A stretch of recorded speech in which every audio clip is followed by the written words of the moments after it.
नमस्कार, मैं हूं प्रीति रघुनंदन। आप देख रहे हैं न्यूज टॉप 9। सबसे पहले बात इजरायल और हमास के बीच जारी भीषण युद्ध की। आईडीएफ ने अल माजी कैंप पर क्यों की है बमबारी और राफा को लेकर क्यों है, क्या है इजरायल का घातक ऐलान। युद्ध की लेटेस्ट खबरों के लिए नजर डालिए इजरायल फिलिस्तीन टॉप 9।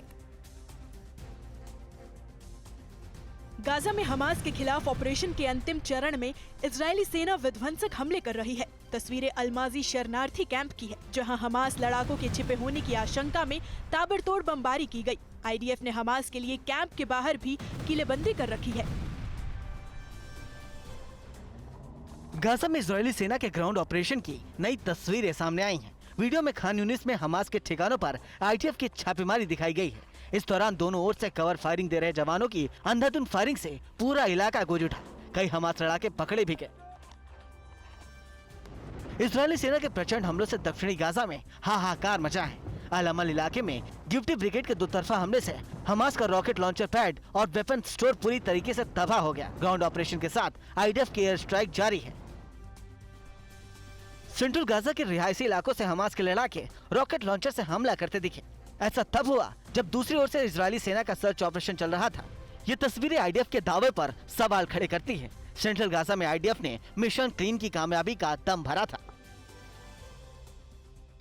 गाजा में जारी भीषण जंग के बीच नेतन्याहू ने राफा में ग्राउंड ऑपरेशन का ऐलान कर दिया है। अगले 24 घंटे में किसी भी वक्त इजरायली सेना ऑपरेशन शुरू कर सकती है। हमास को हराने के लिए आईडीएफ ने राफा ऑपरेशन को बेहद जरूरी बताया है, लेकिन यहाँ से बंधकों को निकालना किसी चुनौती से कम नहीं।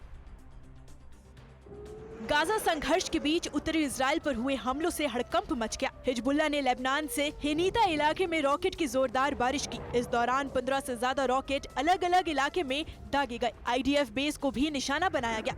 हालांकि आईडीएफ ने इन हमलों को नाकाम बताया।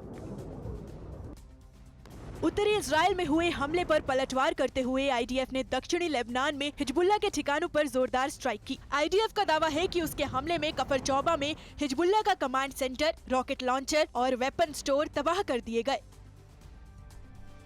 लेबनान के अल खयाम इलाके में भी इजरायली वायुसेना ने ताबड़तोड़ हमले किए। आईडीएफ के इसी इलाके से ही हाल में इजरायल के उत्तरी क्षेत्र में कई रॉकेट दागे गए थे। आईडीएफ की बमबारी में हिजबुल्लाह का मिलिट्री इंफ्रास्ट्रक्चर तो खाक हुआ ही, उसके कई लड़ाके भी मारे गए।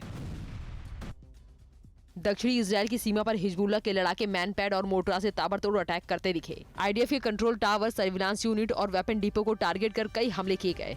आईडीएफ को भारी नुकसान पहुंचाने का दावा है।